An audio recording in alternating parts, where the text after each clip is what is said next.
हरे Krishna everyone, स्वागत है आप सभी का स्काईवे लर्निंग हब पे। तो आज की क्लास हम कंटिन्यू करेंगे जीरो सम गेम्स। और जीरो सम गेम्स के अंदर हमने प्रीवियस क्लास के अंदर मिनीमैक्स और मैक्समिन प्रिंसिपल के बारे में डिस्कस किया था।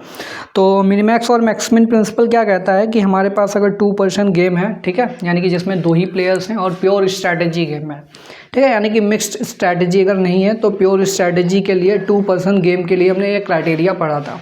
तो ये मेथड क्या बोलता है, जो ए वाला प्लेयर है, ठीक है, ए वाले प्लेयर के लिए रो वाइज एंट्री चेक करेंगे और हर रो में हम मिनिमम वाले एलिमेंट्स को लेंगे, यानी कि मिनिमम पे ऑफ को लेंगे, ठीक है। और जो प्लेयर बी है, प्लेयर बी के लिए हमने बताया था अगर उसकी पे ऑफ मैट्रिक्स बनाते हैं तो उसके लिए नेगेटिव वैल्यू हो जाती है। अब नेगेटिव में मिनिमम कैसे फाइंड आउट करेंगे, जो सबसे बड़ा वाला नेगेटिव में होगा, तो उसके लिए मैक्सिमम वैल्यू फाइंड आउट करते हैं कॉलम वाइज प्लेयर बी के लिए, ठीक है।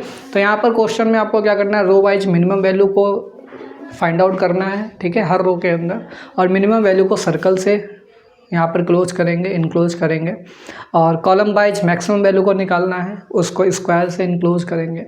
जिस पॉइंट पे सर्कल और स्क्वायर एक साथ आ रहे होंगे उस पॉइंट को बोलेंगे सैडल पॉइंट, और वही हमारे पास वैल्यू ऑफ द गेम होगा, ठीक है, उसी को बोलेंगे वैल्यू ऑफ द गेम, और वही ऑप्टिमल स्ट्रैटेजी होगी।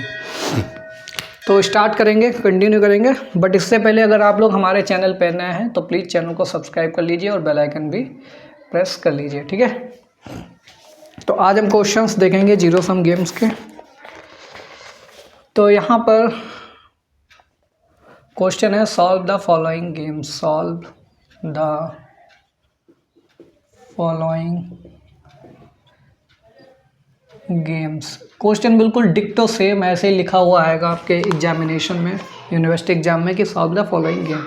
अब ये गेम आपका किस टाइप का, ये आपको ही पहचानना है, इसमें कौन सा मेथड लगेगा। तो सबसे पहला मेथड जो है मिनिमैक्स क्राइटेरिया का है। तो क्वेश्चन नंबर 1 में क्या दे रखा है, इस गेम को सॉल्व करना है। सॉल्व करने का मतलब है वैल्यू ऑफ द गेम निकालनी है और बेस्ट स्ट्रेटजी आपको निकालना है, बेस्ट पेमेंट क्या होगा, ठीक है। तो यहाँ पर 2 प्लेयर हैं, प्लेयर ए और प्लेयर बी।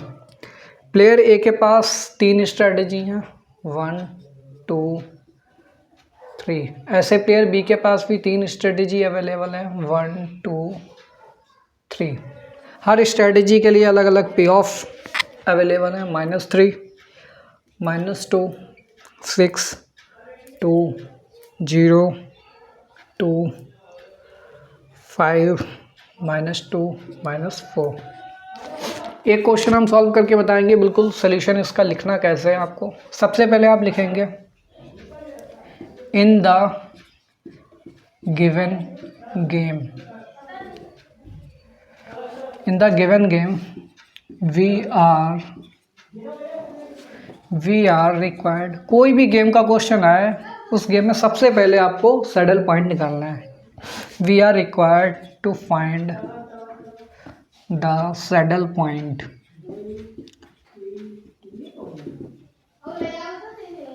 For this. और सैडल पॉइंट निकालने के लिए आप लोग क्या करेंगे, find minimum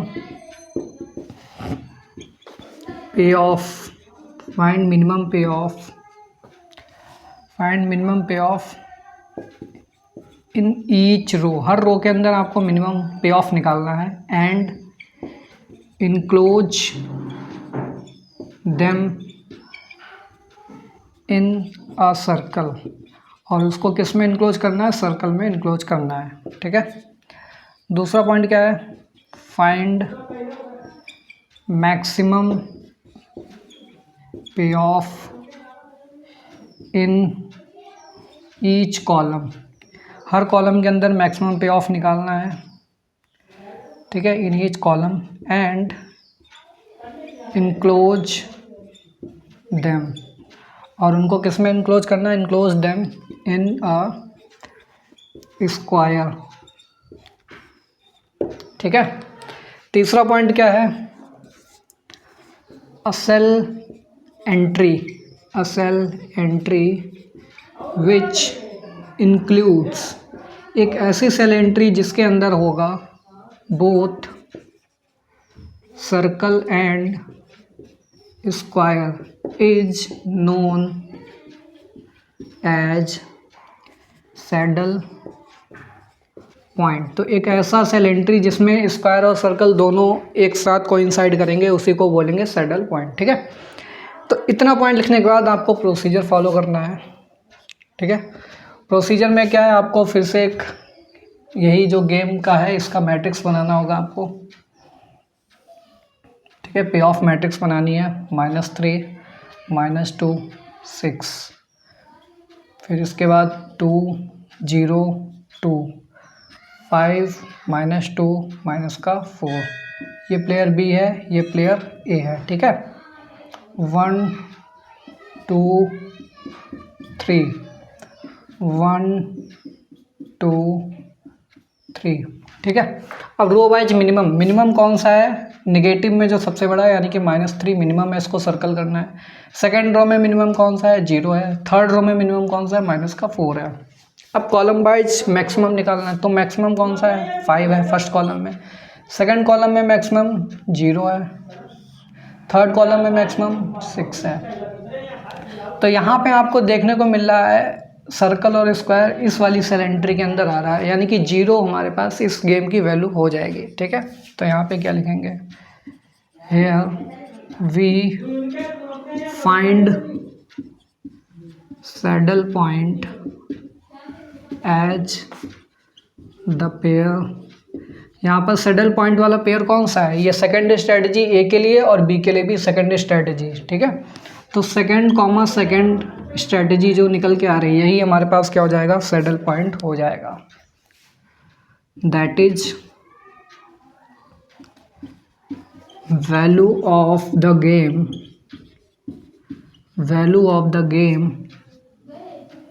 is, value of the game क्या हो जाएगी, v इजिकल टू कितना हो जाएगा, 0 हो जाएगा।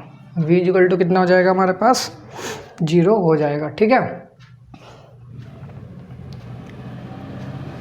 v इजिकल टू 0 और player a as well as player b। ठीक है, तो प्लेयर ए और प्लेयर बी दोनों प्लेयर्स के लिए वैल्यू ऑफ द गेम हमारे पास क्या निकल के आया, 0 निकल के आया। ठीक है, तो ये तो वैल्यू निकल के आती है, जो सैडल पॉइंट होता है वही आपके पास वैल्यू ऑफ द गेम होती है। ठीक है, अब यहाँ पर चूंकि 0 0 आ रहा है भाई, 0 में अगर माइनस साइन लगा देंगे तब भी 0 ही रहेगा, तो इसलिए ए और बी के लिए सेम वैल्यू रहेगी, यहाँ पर 0 रहेगी। और इस गेम को बोलेंगे, जब भी 0 आता है तो गेम को क्या बोला जाता है, उस गेम को बोला जाता है fair game. This is fair game. ये कैसा गेम है, एक फेयर गेम है। ऑप्टिमल स्ट्रेटेजी लिखेंगे दोनों प्लेयर्स के लिए, ऑप्टिमल स्ट्रेटेजी फॉर प्लेयर ए के लिए ऑप्टिमल स्ट्रेटजी क्या है, रो वाइज सेकंड स्ट्रेटजी। ठीक है, ऐसे ही ऑप्टिमल स्ट्रेटजी प्लेयर बी के लिए निकालेंगे।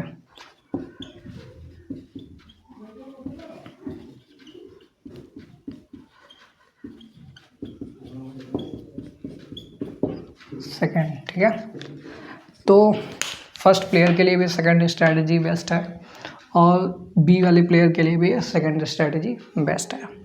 ठीक, तो वैल्यू ऑफ द गेम और ऑप्टिमल स्ट्रेटजी निकल के आ गई, बस इतना आपको सॉल्यूशन लिखना है गेम का। तो ये क्वेश्चन नंबर 1 सॉल्व हो गया, इसको जल्दी से नोट डाउन कर लो।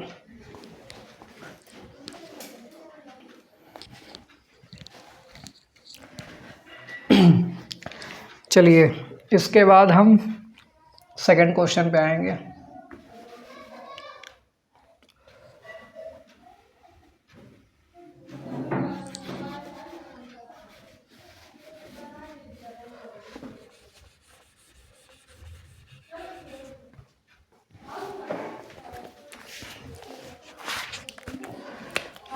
तो ये है आपके पास क्वेश्चन नंबर 2।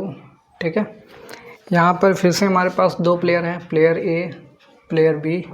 इस बार स्ट्रेटजी यहाँ पर A1 A2 A3 B1 B2 B3। ठीक है, स्ट्रेटजी के नेम दे रखे हैं A1 A2 A3। ए के लिए हैं B1 B2 B3, बी के लिए हैं। अब आपको बेस्ट स्ट्रेटजी फाइंड आउट करनी है जो दोनों के लिए हो, ठीक है। पे ऑफ यहाँ पर दे रखे हैं 1 3 1 0 -4 -3 1 5 -1, ठीक। सेम चीज़ आपको सोल्यूशन में यही फिर से लिखना है। In the given game we are required to find the saddle point. For this saddle point के लिए मिनिमम पे ऑफ निकालेंगे हर रो के अंदर, उसको सर्कल से इंक्लोज करेंगे। मैक्सिमम पे ऑफ निकालेंगे हर कॉलम के अंदर, उसको स्क्वायर से इंक्लोज करेंगे। एक ऐसी सेल एंट्री जहाँ पर स्क्वायर और सर्कल को इंसाइड करेंगे वो सैडल पॉइंट होगा। सैडल पॉइंट की जो वैल्यू होती है वही वैल्यू ऑफ द गेम होता है। प्लेयर ए के लिए पॉजिटिव में होता है, प्लेयर बी के लिए सेम वैल्यू नेगेटिव में होती है, ठीक है। ऑप्टिमल स्ट्रेटजी, जिस सेल की एंट्री आ रही हैं तो वो किस ए के लिए कौन सी स्ट्रेटजी है, मतलब कौन सी स्ट्रेटजी पे आ रहा है वो सेल एंट्री, वो बेस्ट स्ट्रेटजी हो जाएगी ए के लिए। बी के लिए किस स्ट्रेटजी पे आ रहा है वो सेल एंट्री, वो बी के लिए ऑप्टिमल स्ट्रेटजी हो जाएगी, ठीक है। तो सेकंड क्वेश्चन है, यहाँ पर हम क्या करेंगे, यहाँ पर अब हमने इतना लिखने के बाद फिर से ये टेबल बनानी है, ये मैट्रिक्स बनानी है आपको, ठीक है। यहाँ पे लिखेंगे A1 A2 A3 B1 B2 B3, ठीक है। फिर इसके बाद आपको प्रोसीजर फॉलो करना है, row wise column wise square और सर्कल करने हैं, ठीक है। तो ये ए प्लेयर है, ये बी प्लेयर है, 1 3 1 0 -4 -3 1 5 -1। रो वाइज मिनिमम वैल्यू, तो मिनिमम 1 भी है, 1 2 बार आ रहा है तो 2 बार सर्कल करेंगे। इस बार मिनिमम -4 आ रहा है सेकंड रो में, थर्ड रो में -1 मिनिमम है। कॉलम वाइज मैक्सिमम वैल्यू 1 1 आ रही है, तो एक तो ये 1 है, एक दूसरा ये 1 है। यहाँ पे 5 वाला आ रहा है मैक्सिमम, और यहाँ पे मैक्सिमम वैल्यू 1 आ रही है, ठीक है। तो इस बार हमारे पास सैडल पॉइंट कितने आ गए, 2 सैडल पॉइंट्स हैं। एक तो A1, B1 वाला है, एक A1, B3 वाला है, ठीक है। तो इस बार here we find the saddle points. इस बार सैडल पॉइंट्स के जो पेयर बनेंगे वो क्या क्या बनेंगे, एक तो सैडल पॉइंट आएगा A1, B1 वाला, ठीक है, एंड दूसरा बनेगा A1, B3 वाला, ठीक है। इसके बाद वैल्यू ऑफ द गेम लिखेंगे। Value of the game is, value of the game दोनों में 1 1 आ रहा है, ठीक है, दोनों में ही सेम आ रहा है, तो वैल्यू ऑफ द गेम क्या हो जाएगा, 1 हो जाएगा। वैल्यू ऑफ द गेम 1 हो जाएगा फॉर प्लेयर ए के लिए। और प्लेयर बी के लिए क्या होगा इस बार प्लेयर बी के लिए क्या होगा, एंड -1, बस निगेटिव साइन कर देना, जो भी वैल्यू आएगी उसका निगेटिव ले लेना, वो प्लेयर बी के लिए हो जाएगा। तो प्लेयर बी के लिए -1 फॉर प्लेयर बी, ठीक है। तो प्लेयर बी के लिए -1 है और प्लेयर ए के लिए वैल्यू हमारे पास +1 है, ठीक है। A1 B1 और B3। दिस इज, अब ये गेम कैसा है, जिसकी वैल्यू इक्वल तो है बट यहाँ पर 0 के बराबर नहीं है, तो उसको बोलते हैं स्ट्रिक्टली डिटर्मिनेबल गेम। तो एक स्ट्रिक्टली डिटर्मिनेबल गेम है। ऑप्टिमल स्ट्रेटजी निकालेंगे प्लेयर ए के लिए, तो प्लेयर ए के लिए तो A1 वाली ही स्ट्रेटजी है, चाहे ये वाला सेलेंट्री ले लो चाहे ये वाला सेलेंट्री। तो ऑप्टिमल स्ट्रेटजी फॉर प्लेयर ए के लिए ऑप्टिमल स्ट्रेटजी A1 ही रहेगी। बी के लिए 2 पॉसिबल है, एक तो B1 ले सकता है फिर B3 ले सकता है, ठीक है। तो यहाँ पर इसके लिए B1 और B3, ठीक है। तो इसके लिए 2 ऑप्टिमल स्ट्रेटजी यहाँ पर होंगी, ठीक।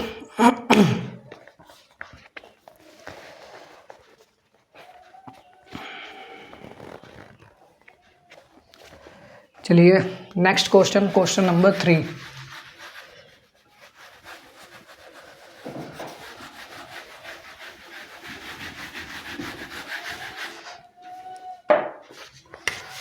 क्वेश्चन नंबर 3, सबसे पहले मैट्रिक्स बनाएंगे।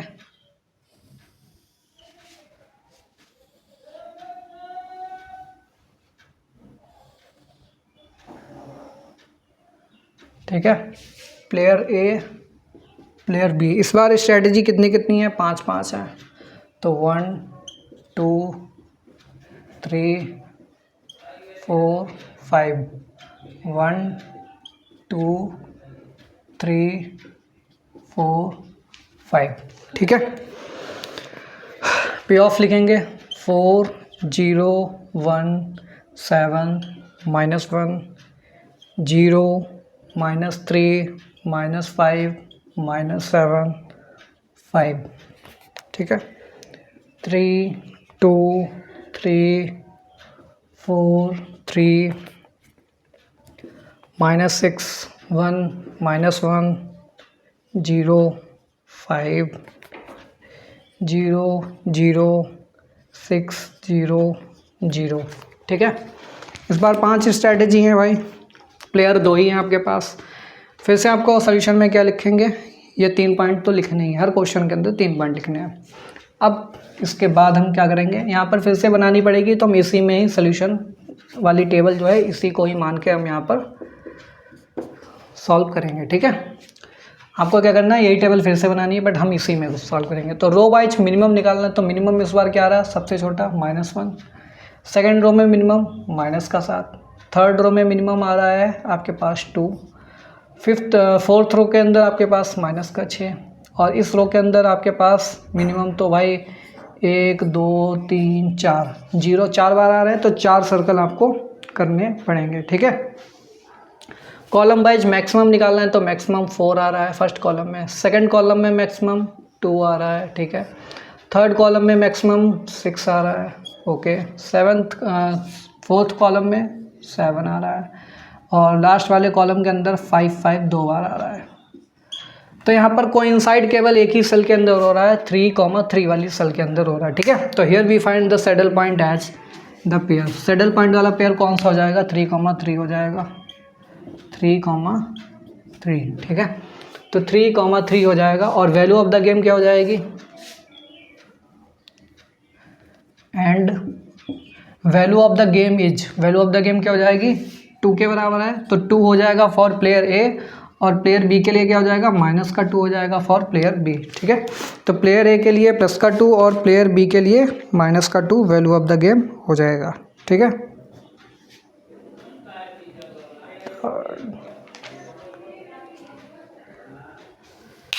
पेयर यहाँ पर 3, सेकेंड है, रो कॉलम, तो यहाँ पर सेकेंड कर लो, ठीक है। तो optimal strategy for player A, player ए के लिए तो भाई थर्ड हो जाएगी, रो वाइज होता है तो third strategy. Column wise B के लिए देखते हैं तो सेकंड स्ट्रैटेजी, ठीक है। तो प्लेयर बी के लिए हमारे पास सेकंड स्ट्रैटेजी हो जाएगी। तो ये था हमारे पास क्वेश्चन नंबर 3। मैं साइड में हट रहा हूँ, पॉज करके जल्दी से नोट डाउन कर लीजिए। इसके बाद क्वेश्चन नंबर 4। क्वेश्चन नंबर 4 थोड़ा अलग सा क्वेश्चन है, हटके है थोड़ा। ये वाला क्वेश्चन, अभी जो 3 क्वेश्चन हमने कराए आपको, ये आपके प्योर स्ट्रैटेजी गेम थे, ठीक है, प्योर स्ट्रैटेजी। और ये जो क्वेश्चन हम कराने जा रहे हैं, ये मिक्स्ड स्ट्रैटेजी, यानी कि दोनों प्लेयर के लिए मिक्स्ड स्ट्रैटेजी होंगी, ठीक है। तो प्लेयर ए और प्लेयर बी, ठीक। ए प्लेयर है, ये हमारे पास बी प्लेयर है।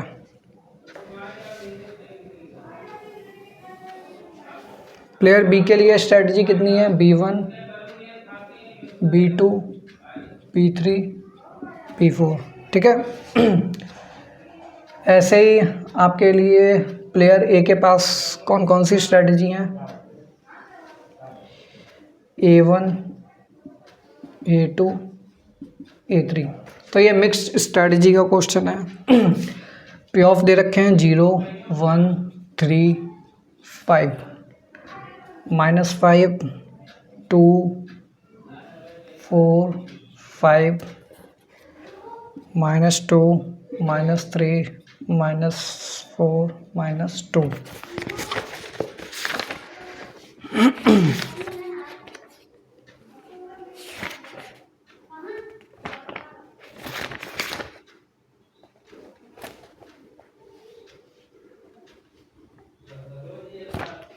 ठीक है।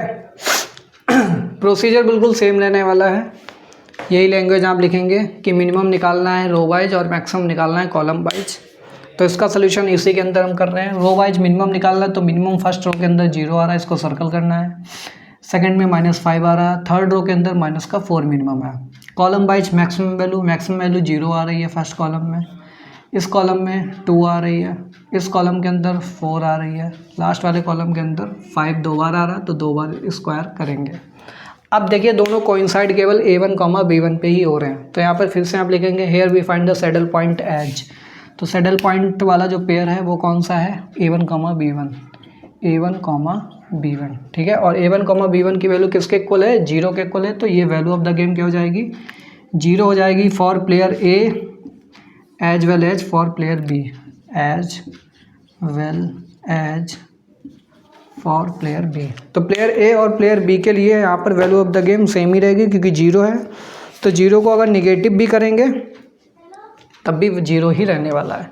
बेस्ट स्ट्रैटेजी की बात करें तो प्लेयर ए के लिए A1 वाली बेस्ट स्ट्रैटेजी है, प्लेयर बी के लिए B1 वाली बेस्ट स्ट्रैटेजी है, ठीक है। तो A1 B1 बेस्ट स्ट्रैटेजी निकालनी है और वैल्यू ऑफ द गेम निकाल लिया, ठीक है।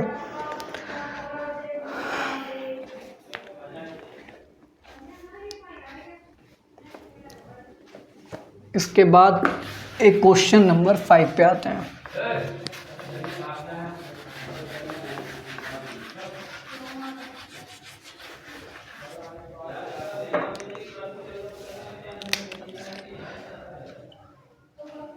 क्वेश्चन नंबर 5,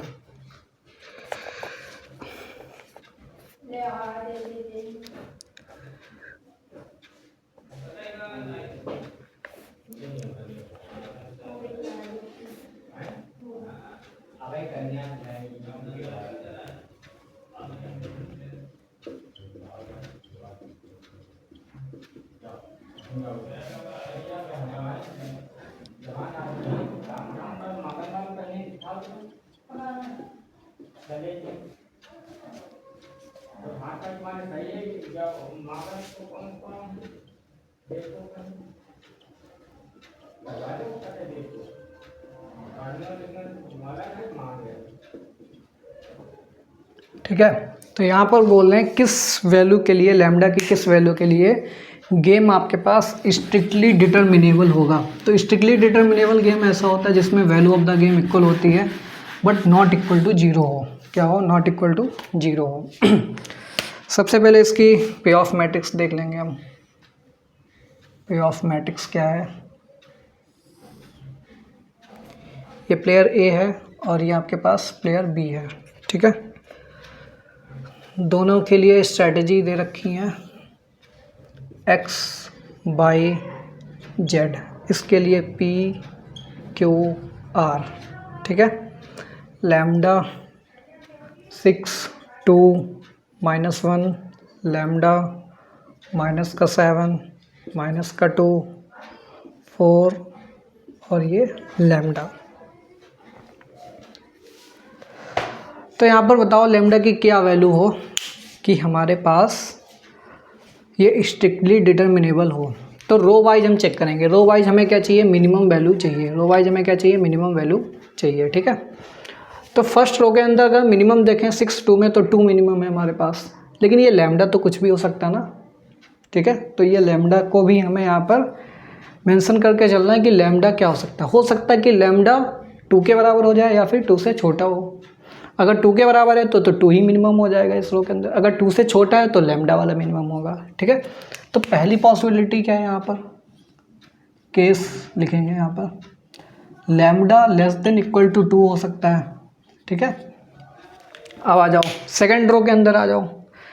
सेकंड रो के अंदर अभी हमने माना है कि 2 या 2 से छोटा होगा लैम्डा, ठीक है। इतना तो हमें कन्फर्म है पी वाले में, 2 या 2 से छोटा होगा लैम्डा, हो सकता है, ठीक है। सेकंड वाली रो के अंदर आ जाओ। सेकंड वाली रो के अंदर -1 -7 में सबसे छोटा क्या है, -7 है, ठीक है। अब लैम्डा क्या है, सिंपल है भाई, 2 या 2 से छोटा अगर है लैम्डा तो इस बार यहाँ पर लैम्डा क्या होगा, लैम्डा कुछ भी हो -7 से या तो हमारे पास क्या होगा, -7 से छोटा होगा लैम्डा, ठीक है, या फिर -7 से बड़ा होगा, ठीक। तो यहाँ पर लेमडा के बारे में हम कुछ कह नहीं सकते कि लेमडा की वैल्यू एग्जैक्ट किससे बड़ी होगी या फिर किससे छोटी होगी, ठीक है। चलिए इसमें नहीं, इस वाले में आ जाइए, थर्ड वाली रो के अंदर आ जाइए। थर्ड वाली रो के अंदर यहाँ पर देखिए -2, 4 में -2 छोटा है, ठीक है, -2 हमारे पास छोटा है। तो लेमडा इस बार क्या हो सकता है, लेमडा या तो -2 से भी छोटा हो, ठीक है, लेमडा क्या हो सकता है, -2 से भी छोटा हो या फिर -2 से बड़ा हो। लेमडा क्या हो सकता है, -2 से छोटा या फिर -2 से बड़ा हो सकता है।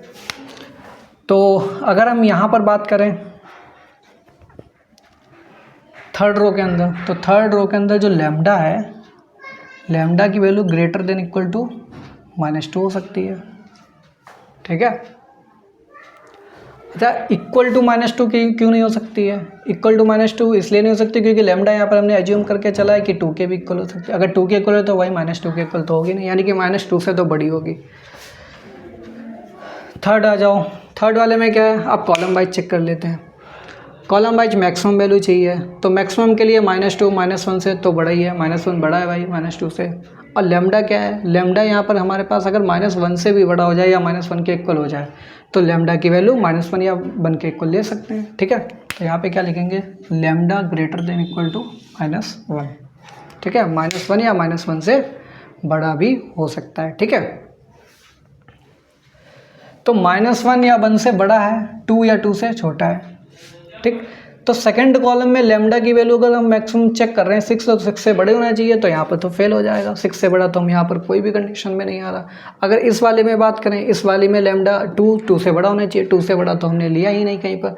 तो फाइनली अगर देखा जाए फर्स्ट और थर्ड वाली की हेल्प से, तो यहाँ पर लिख सकते हो from first and third.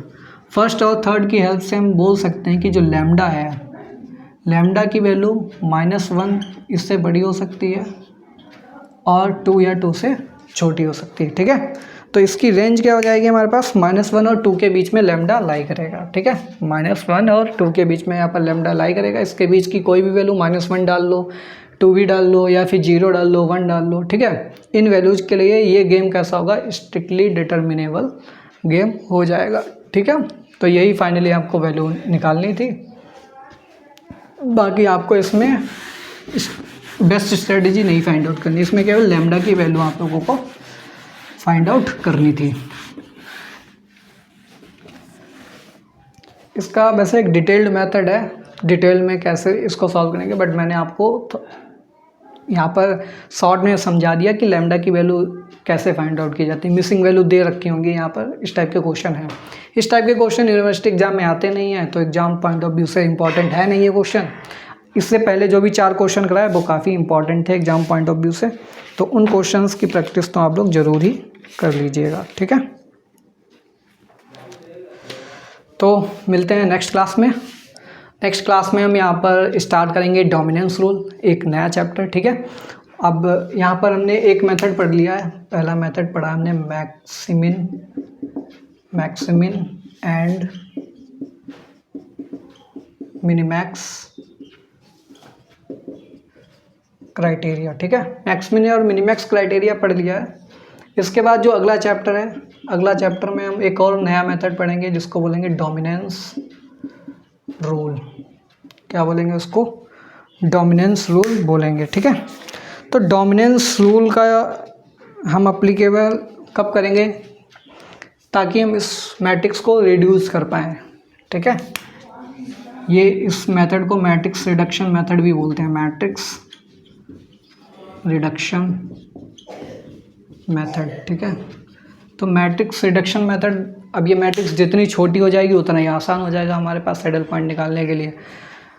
5 strategy हैं, 6 स्ट्रैटेजी हैं। उन स्ट्रैटेजी में अगर डोमिनेंस वाली डोमिनेंट स्ट्रैटेजी हम चेक कर लें तो उनके बेसिस पे ये मैट्रिक्स क्या हो जाएगी, सॉर्ट हो जाएगी। तो यही रूल हम पढ़ेंगे अगले चैप्टर के अंदर जिसको बोलते हैं डोमिनेंस रूल।